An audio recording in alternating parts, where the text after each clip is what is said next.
the next branch we're going to be talking about is the executive branch. This is the president, the vice president, and the cabinet members. It is found in Article 2 of the Constitution. It's the job of the president to fulfill several roles, and 8 roles they typically identify for the president. Chief of State, which means he is the ceremonial head of our government.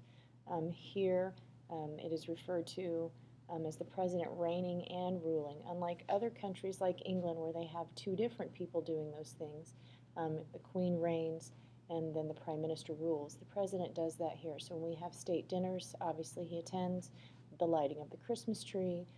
They have Easter egg rolls for kids on the lawn of the White House. So he is a ceremonial head. Chief Executive, he is responsible for executing the law. Comes from Article 2 of the Constitution. He is the Chief Administrator, which means he is the Director of the Executive Branch. He is Chief Diplomat, and diplomat deals with foreign policy, so he is the main architect and the spokesperson to the rest of the nation. He is Commander-in-Chief, which makes him the head of the military, so he can commit troops. And if you'll notice, and this is unlike some other countries, the head of our military is actually a civilian. So Barack Obama is a civilian. He is not a member of the military, and he is Commander-in-Chief. He is the chief legislator. He is responsible for going before Congress once a year and giving what's called the State of the Union Address, and that is set out in the Constitution. Congress is the one who passes laws, but he is the person who submits public policies for them to go ahead and do this. So he tries to set the agenda of what Congress is going to do for the rest of the year. He is the head of the Democratic Party right now. Barack Obama is because as president he is chief of party, so he is the acknowledged leader of the party. And he's also the chief citizen, so we typically as constituents look to the president in times of crisis. During 9/11, George Bush goes to ground zero. During times of natural disasters, sometimes during shootings at schools and things like that, everyone looks to the president. 3 qualifications to be president. They have to be 35 years old, and the youngest ever to serve was Teddy Roosevelt at 42, and he becomes president after the assassination of William McKinley. But the youngest actually ever to be elected was John F. Kennedy at 43, and then Ronald Reagan was the oldest at 69. They also must be a natural-born citizen, so they have to have been born in the United States, and they have to have lived 14 years in the United States. Vice President must also meet these 3 requirements, just in case they become president. And the first president to meet all 3 of these qualifications was Martin Van Buren. The Constitution says you must be 35 years old and a natural-born citizen at the time of the signing of, or these at the time of the signing of the Constitution, because obviously none of the Founding Fathers were born in the United States because it didn't exist. Presidents serve 4 terms, and originally there were no limits to the number of terms that they could run. But George Washington started a tradition called the no third term tradition.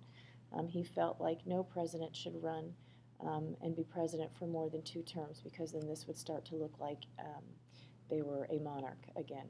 But FDR, during the 30s and 40s, broke this tradition and ran and was elected 4 times to the presidency. So because of this broken tradition, they thought that they should put this in writing. And so there was the creation of the 22nd Amendment that limits a president to 2 full terms or a total of 10 years. And we get that 10 years by a vice president serving out part of a president's term. So if they serve out 2 or fewer, then they can run for 2 terms, their own 2 terms. But if that would put them over 10 years, they can only run for 1. The salary the president makes is $400,000. They do get a $50,000 expense account and all kinds of benefits, obviously living in the White House, Camp David, which is a retreat that they have, Air Force One, which is the plane, Marine One, which is the helicopter. Obviously they have limousines and security and all kinds of perks. Barack Obama is the 44th President of the United States. Notice I put POTUS there, which stands for President of the United States. But 43 men have served as president, and that is because Grover Cleveland was the 22nd and the 24th president, and he is the only person to serve 2 non-consecutive terms. The 25th Amendment, until that time, if something happened to the president, the vice president, by tradition only, became president. And actually in the Constitution just says that he would take over his duties. But when John Tyler becomes president through secession, because of the death of William Henry Harrison after a very long inaugural address and a bout with pneumonia for about a month after he becomes president, William Henry Harrison dies, John Tyler becomes president. But the 25th Amendment actually puts that in writing, and it says the president or vice president becomes president. But then it also gives a way to fill for vacancies in the vice presidency. When John Tyler takes over that presidency, there is no vice president, and that is the case for every vacancy in the vice presidency up until the 25th Amendment. And so Gerald Ford is the first president to take office under this procedure. And this is a very, it's kind of interesting how this all happened. Gerald Ford is Richard Nixon's vice president, but he's actually his second vice president.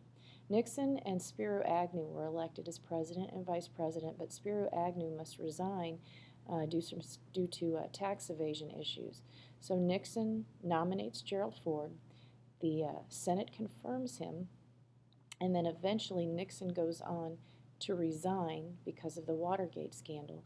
Gerald Ford moves up to be the president, and then he nominates Nelson Rockefeller to be his vice president, and he is confirmed. So we have Gerald Ford, Nelson Rockefeller never having gone through an election, or actually the president and the vice president.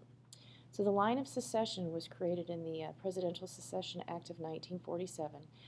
This is the newest line. There have been several different orders in which you can secede to the presidency, but this is the current one.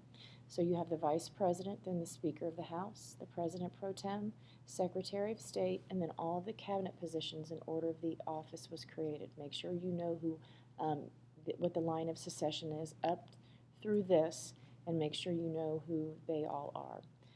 This right here is the current line of succession, and the most recent cabinet position is Homeland Security. Moving on. Assassinations. There have been 4 presidents who have been assassinated: William McKinley, James Garfield, and obviously the most famous 2, Abraham Lincoln and John Kennedy. And just a little bit about the vice presidency. The first vice president was John Adams. Our current vice president is Joe Biden. He is a Democrat.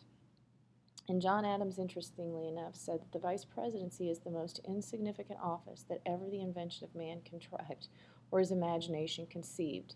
And he also said that as vice president, I am nothing, but I could be everything. So he's basically saying that the 2 constitutional duties that the vice president has, and make sure you know these, is they are to take over in case something happens to the president, and they are president of the Senate. So, there really are no other duties. He says they basically are the president in waiting. So he says, and that's what he means when he says the vice president means nothing, but at any moment he could be the leader of the free world. And this is the only position that the president cannot fire.